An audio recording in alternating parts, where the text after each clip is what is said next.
بسم اللہ الرحمن الرحیم۔ بھی ہمارے گھروں میں بھی ہماری مجلسوں میں بھی کیا ہے، حدیث کتاب پڑھی جاتی ہے یا نہیں پڑھی جاتی؟ پڑھی جاتی ہے نا۔ تو سب سے پہلا لفظ کیا ہوتا ہے؟ عن جابر ابن عبداللہ انصاری۔ اب مجھے بتایا جائے کہ یہ جابر ابن عبداللہ انصاری کون ہیں؟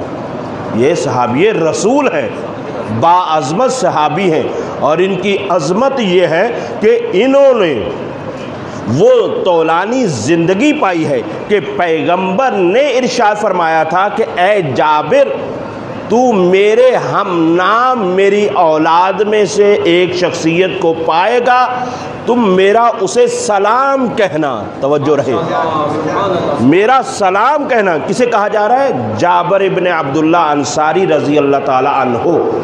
یہ وہ شخصیت ہے، کہا کہ وہ میرا ہم نام ہوگا، یعنی کیا نام ہوگا؟ محمد صلی اللہ علیہ وسلم، یعنی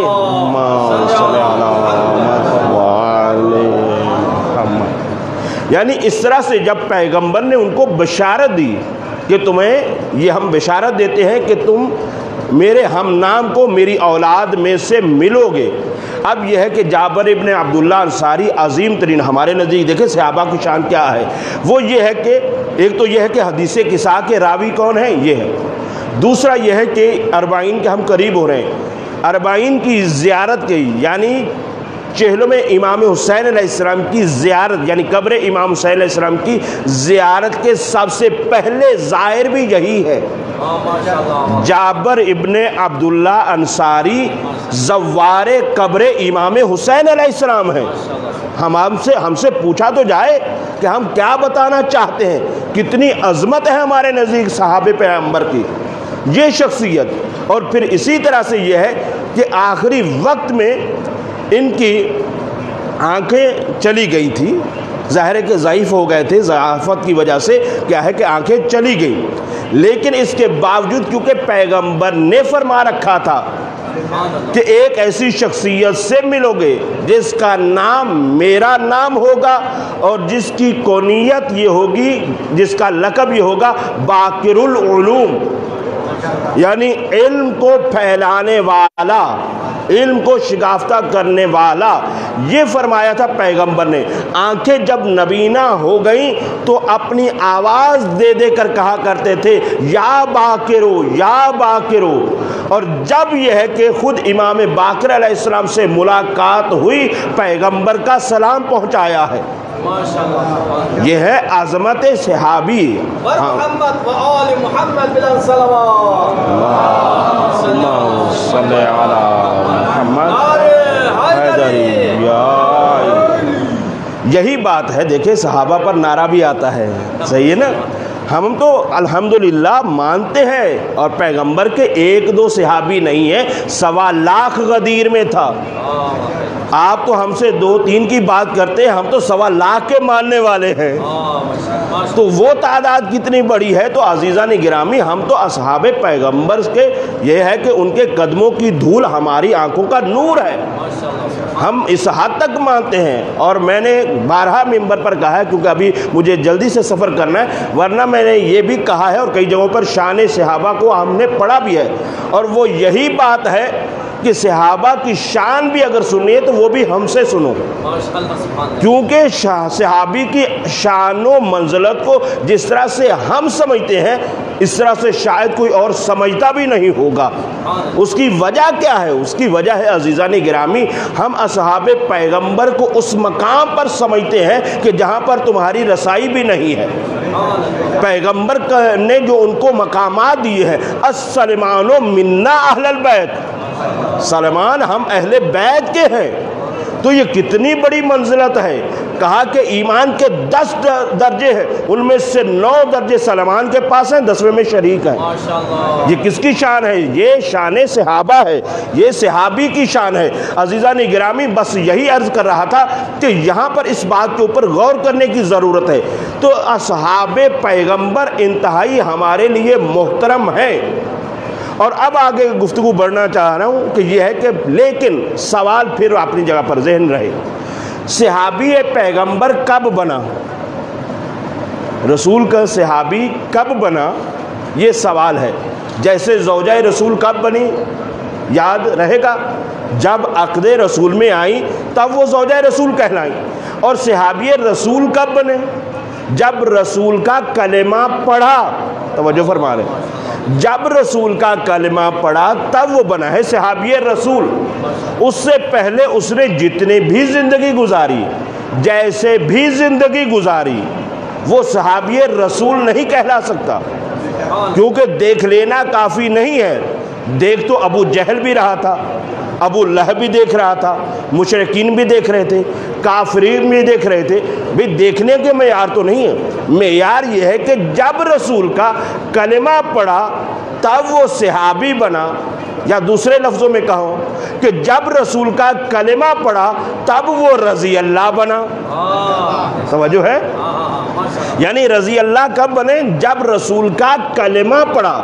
لیکن اگر کلمہ پڑھنے سے پہلے کچھ بھی ہو، لیکن یہ ہے کہ نہ رضی اللہ ہے نہ صحابی ہے، تو اس سے پہلے کی زندگی پر ہم گفتگو نہیں کر رہے۔ لیکن اتنا واضح ہے، روشن ہے، کوئی اختلافی مسئلہ نہیں ہے، واضح یہی ہے کہ جب رسول کا کلمہ پڑھا تب کیا بنا؟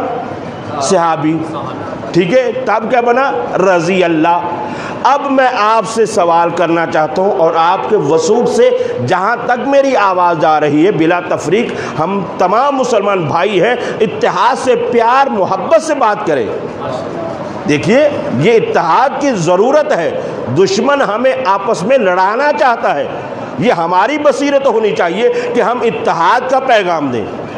باہر کا دشمن اسلام پر بھی حملہ کر رہا ہے، پاکستان پر بھی حملہ کر رہا ہے، لہذا ایک ہی وقت میں وہ دو نشانے کر رہا ہے۔ لہذا پاکستان کے اسلامی مسلمان بھائیوں کو اتحاد کی ضرورت ہے، اور اسی اتحاد کے نقطہ نظر سے کوئی بھی میں نے اختلافی بات نہیں کی ہے، یہ واضح ہے، اس پر سب کا اتفاق ہے۔ تیسرا سوال یہ ہے میرا، توجہ کر لیں، صلوات پڑھ کے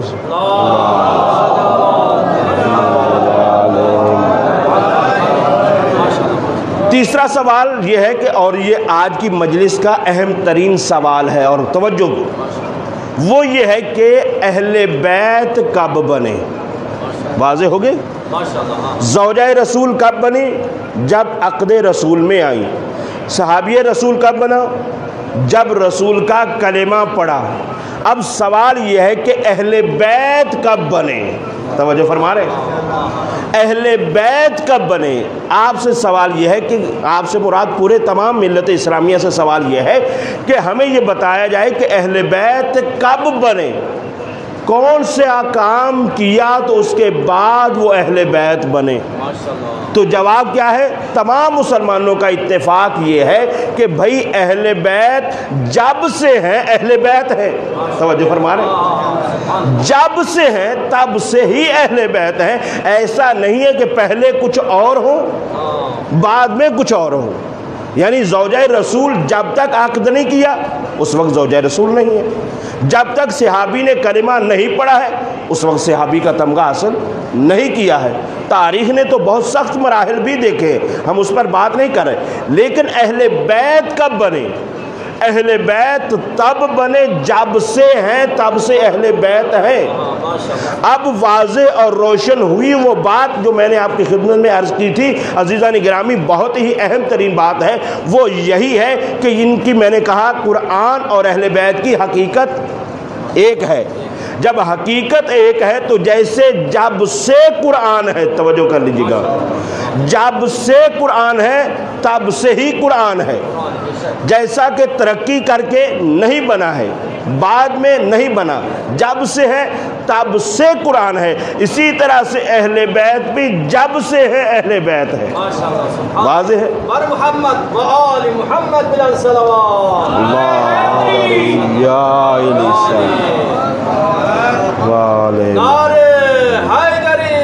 یا علی یا علی محمد و آل محمد بلند صلوات اللہم صلی علی محمد وآل محمد وعجل فرج آل محمد۔ جزاک اللہ خیر، سلامت رہے۔ بات تو واضح ہے نا، روشن ہے، گرمی کی وجہ سے تو نہیں گھبرا رہے، بات بہت اہم ہے، میں نے آپ کی خدمت میں پیش کر رہا ہوں۔ یہ ہے کہ اہل بیت کب سے ہے؟ جب سے ہے تب سے اہل بیت ہیں۔ یا یہ کہا جائے کہ جب سے تعلق، اب اگر اوپر چلی جائے بات اس عمومی فکری سے تو معاف کیجیے گا، لیکن یہ ہے کہ تعلق اس کا یہ ہے کہ جب سے رسول ہیں تب سے، توجہ کر لیجیے گا، جب سے رسول ہے تب سے کیا ہے، توجہ کریں، تب سے اہل بیت ہیں۔ ایسا نہیں ہے کہ بعد میں ترقی کی ہو۔ اس کی دلیل کیا ہے؟ یہی حدیث قصہ جب آپ پڑھتے ہیں تو اس کے اندر جب ان جملوں پر پہنچتے ہیں کہ جب جبرائیل نے پوچھا من ہؤلاء تحت القصہ، یہ قصہ کے نیچے کون ہیں؟ ہم فاطمہ تو و ابوہا و بالوہا و بنوہا، جب یہ بیان کیا جاتا ہے اور آگے سلسلہ چلتے ہوئے اس جملے پر پہنچ جاتے ہیں کہ انہم منی و انا منہم، توجہ فرمایا، یہ جملہ انتہائی اہم سمجھنے والا ہے، انہم منی و انا منہم، یعنی یہ مجھ سے ہیں اور میں ان سے ہوں۔ توجہ فرما لیں، توجہ فرما لیں، یہ بہت اہم نکتہ ہے عزیزان گرامی۔ یہی حدیث قصہ جو آپ پڑھتے ہیں ذرا اس کو غور کیجئے گا، یہ کیا مطلب ہے؟ انہم منی و انا منہم، یعنی جس طرح سے وہ حدیث ہے نا حسین منی و انا من حسین، اسی طرح سے وہاں پر صرف مولا حسین کے لیے کہا جا رہا ہے، لیکن یہاں پر سب اہل بیت کو کہا جا رہا ہے انہم منی و انا منہم، اور تعارف کے طور پر جناب سیدہ کا ذکر ہو چکا ہے، توجہ رہے، جب ذکر ہو چکا ہے تو اب یہ بتائیے کہ ایک دفعہ مولا حسین کے بارے میں گفتگو کی جائے، لیکن یہاں پر کیا ہے؟ اس میں جناب سیدہ ہے، تو پیغمبر جناب سیدہ سے کیسے ہو گئے؟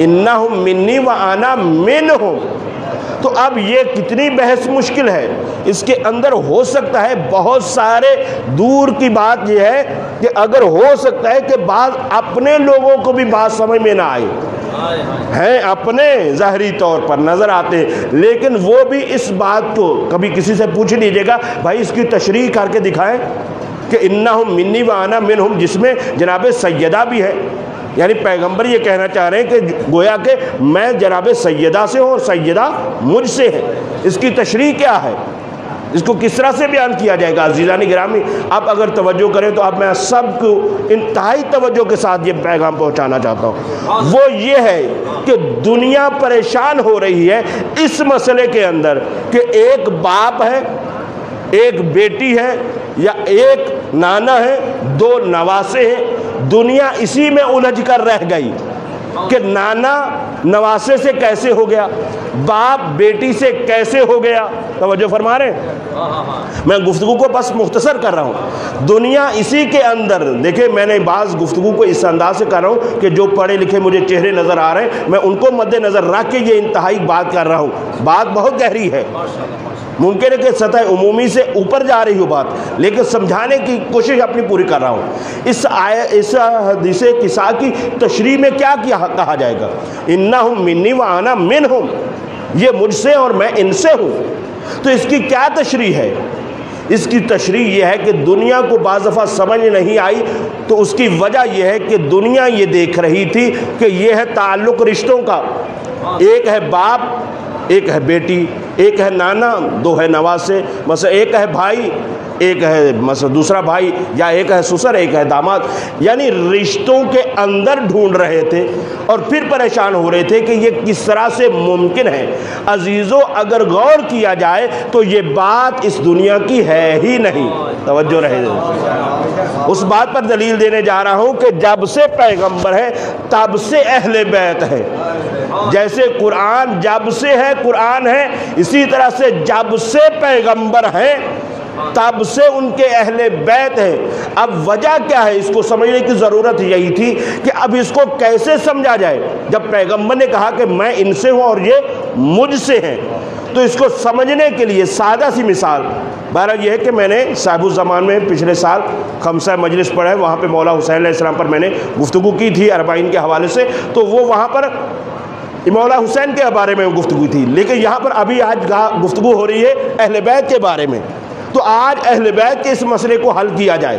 کہ یہ کس طرح سے ہے کہ یہ رسول اہل بیت سے ہیں اور اہل بیت رسول سے ہیں. یہ واضح ہے نا. سوال انتہائی مشکل ہے لیکن اس طرح سی مثال دینا چاہوں گا تاکہ بچے کو بھی سمجھ میں آ جائے. اب یہی ہے کہ اب کس طرح سے سمجھنے کی ضرورت ہے کہ یہ کس طرح سے ایک دوسرے سے ہیں.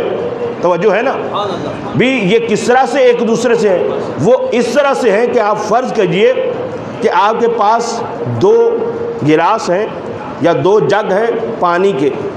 اب ایک جگ پانی والا آپ اس میں ڈالیے اور وہ اس کے بعد توجہ کیجئے گا, بچے زیادہ توجہ کریں گے, اور وہی پانی آپ اس میں اڈیل دیجئے. یہ آپ پانی آپ نے جب مکس کر دیا ایک دوسرے میں, مکس کرنے کے بعد اگر یہ جگ یہ والا مثلا یہ والا جگ کہے کہ میں اس والے جگ والے پانی سے ہوں, توجہ فرما رہے ہیں, کیا اس نے غلط کہا ہے؟ پڑھے لکھے لوگوں, کیا اس نے غلط کہا ہے کہ میں اس والے پانی سے ہوں؟ اور یہ والے پانی نے کہا کہ میں اس والے پانی سے ہوں, کیا اس نے غلط کہا ہے؟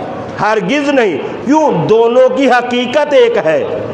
تو عزیزو جس طرح سے یہ پانی اگر یہ ایک دوسرے کے لیے یہ کہے کہ میں اس سے ہوں اور وہ مجھ سے ہے تو کوئی جھوٹ نہیں ہے, یہ ایک حقیقت ہے. اسی طرح سے نور الہی بھی پیغمبر ہیں اور اہل بیت ہیں, دونوں کی حقیقت ایک ہے. یہی نور جب مشتق ہوا تو کبھی محمد بنا صلی اللہ علیہ وسلم, کبھی علی کہلایا, کبھی فاطمہ, کبھی حسن, کبھی حسین, جبکہ سب کی حقیقت ایک ہے اور وہ ہے نور الہی. محمد وآل محمد بلند صلوات. اللہم صلی علی محمد وآل محمد. اللہ اکبر, یا رسول اللہ.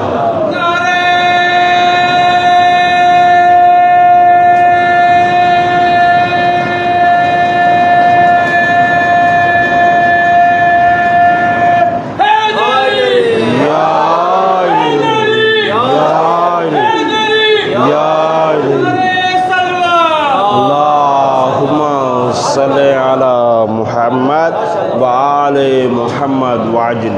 بات واضح اور روشن ہوئی ہے, کوئی الجھن تو نہیں ہے اس میں, بالکل واضح ہے. جب یہ نور الہی ہیں, اس نور کو خدا نے جب مشتق کیا ہے تو وہ مختلف ہیں اور اس میں کوئی وجہ نہیں بنتی.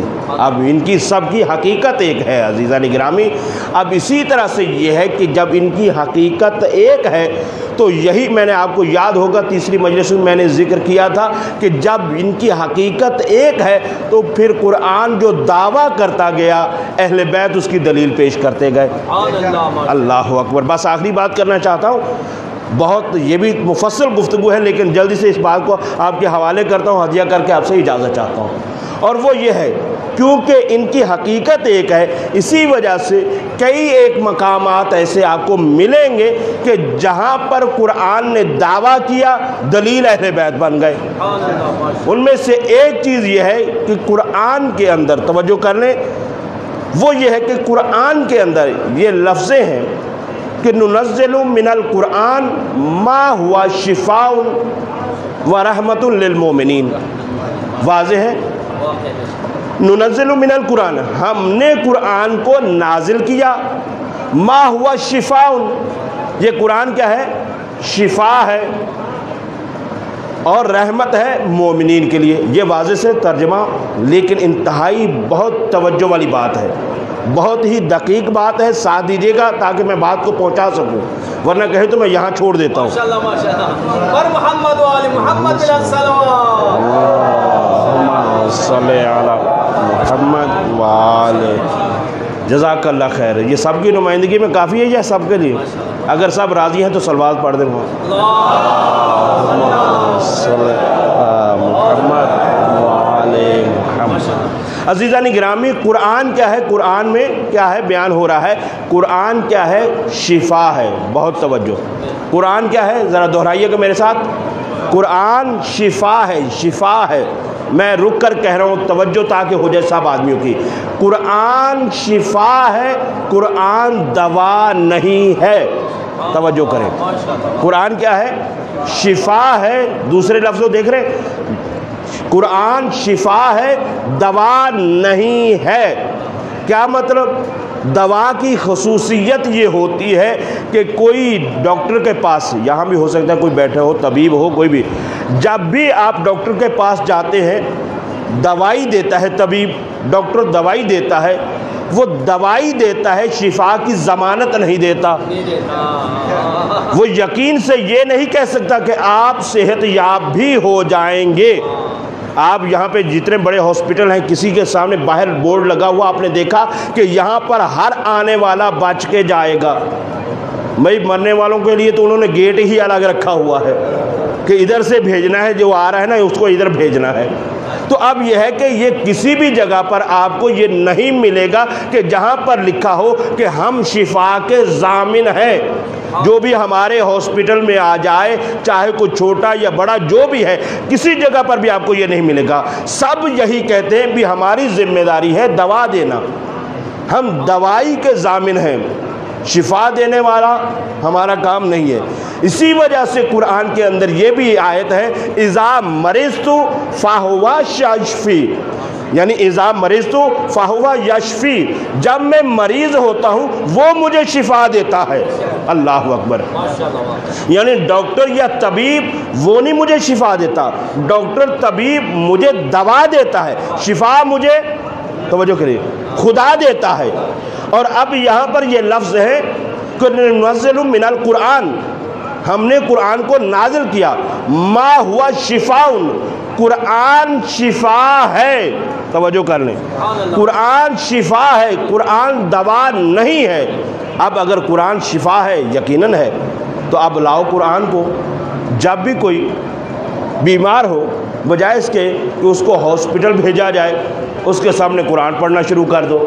توجہ فرما رہے ہیں بھی، اس کے سامنے قرآن پڑھنا شروع کر دو۔ قرآن کا دعویٰ ہے نا کہ قرآن شفا ہے، آپ اس کے سامنے قرآن پڑھنا شروع کر دیں۔ کیا دنیا اس کو قبول کرے گی؟ یا دنیا اس کو قبول کر رہی ہے یا کر سکتی ہے؟ بھئی ادھر سے یہ ہے، بلکہ مجھے نہیں معلوم کہ بعض علاقوں میں تو ہم نے یہ دیکھا ہے کہ مثلا آپ ہو سکتا ہے تصدیق کریں، پنجاب کے بعض علاقوں میں یہ چیز موجود ہے۔ کیا ہے کہ جب کسی کا وقت نزاع قریب آتا ہے تو کہا جاتا ہے کہ جی اب اس کی مشکل آسان ہو جائے قرآن پڑھو۔ ایسا ہے یا نہیں ہے؟ مثلا سورہ یاسین پڑھو، ایسا ہے یا نہیں بعض علاقوں میں؟ یعنی تاکہ یہ مشکل آسان ہو جائے۔ تو اب آپ نے دیکھا کہ قرآن ہے شفا، یعنی مردے کو زندہ کرنے کے لیے آیا ہے، اور ہمارے ہاں استعمال ہو رہا ہے زندہ کو مردہ کرنے کے لیے۔ تو ہم تو اس کو الٹ استعمال کر رہے ہیں، جبکہ قرآن کا کیا دعویٰ ہے کہ یہ ہے شفا۔ تو آپ لاؤ قرآن کسی مریض کے سامنے کھڑے ہو کر، بڑے سے بڑا قاری، میں اب کسی کا نام نہیں لوں گا، پہنچنے والے خود پہنچ جائیے گا، جتنا ہی بڑا قاری کیوں نہ ہو، بہترین اس کی قرات ہو، بہترین اس کا لہجہ ہو، بہترین بڑی مسجد کا امام ہو، توجہ فرمائیں، جتنا ہی بڑا وہ کیوں نہ ہو، اب یہی ہے کہ لے کر بیٹھ جائے سامنے قرآن، پڑھے، مردے کو زندہ کر کے دکھائے یا بیمار کو شفا یاب کر کے دکھائے، تو کیا ہوتا ہے؟ تو عزیزو یہ ہے قرآن کا دعویٰ۔ دلیل کہاں ہے؟ توجہ رہے، یہ ہے قرآن کا دعویٰ، اور اس کی دلیل کہاں ہے؟ توجہ رہے۔ اگر یہ میں آپ کو آخری ہدیہ کرنے جا رہا ہوں، اور آج کی گفتگو اور پورے خمسے کا خلاصہ اسی میں ہو جائے گا۔ عزیزان گرامی، اسی پر توجہ کی ضرورت ہے۔ یہ ہے قرآن کا دعویٰ، دلیل اس کی اہل بیت ہے۔ دلیل اس کی اہل بیت کس طرح سے ہے؟ کیونکہ ان کی حقیقت ایک ہے، اور یہ قرآن شفا ہے، یہ اس حقیقت کی طرف اشارہ ہے۔ آپ ملفوظی قرآن کے اندر ڈھونڈتے پھر رہے، یہ اس حقیقت الہیہ کی طرف اشارہ ہے، اور وہ یہ ہے کہ قرآن نے کہا کہ قرآن شفا ہے، اور ادھر سے علی نے ٹھوکر مار کے، اللہ اکبر، اللہ اکبر، وہ علی جو ہے، وہ بطول زینب، وہ حسن حسین، محمد علی، صراط المستقیم، عزیز الحکیم، غفور الرحیم،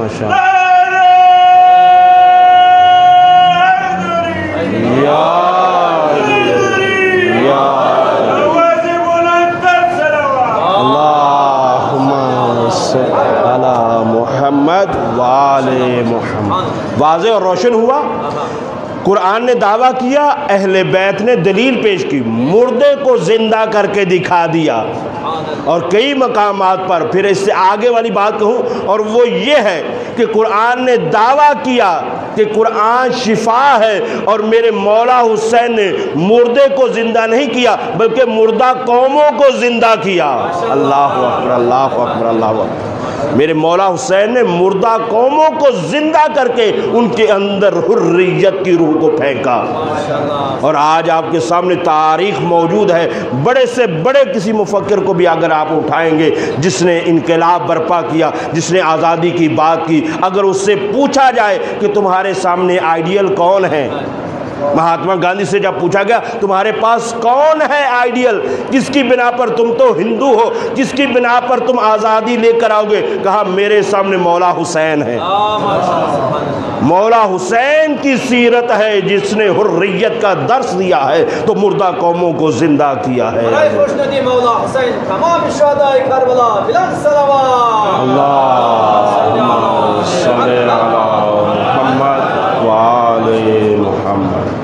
عزیزان گرامی، بس یہی ہے کہ دنیا اگر یہ سمجھ لیتی یہ قرآن اور اہل بیت کا مقام کیا ہے تو پھر زندان سے کسی بچے کی رونے کی آواز نہ آتی، کسی بچی کی سسکیوں کی آواز نہ آتی۔ عزیزو، بس آج کیونکہ خمسہ مجالس کی آخری مجلس ہے، دل یہ چاہتا ہے سامنے یہ نام جو لکھے ہوئے نظر آ رہے ہیں، سکہ سکینہ، سکینہ اور حضرت عباس کا کچھ ایسا گہرا تعلق ہے عزیزو، بس اس کو اگر یوں بیان کروں ہے عزیزو، آپ ایک دفعہ نگاہ تو کریں، علم ہے، ساتھ مشکیزہ ہے۔ اب مجھے نہیں معلوم کہ بھتیجی نے مشکیزے کو علم کے ساتھ کتنا کس کے باندھا تھا کہ آج تک جدا نہ ہو سکا۔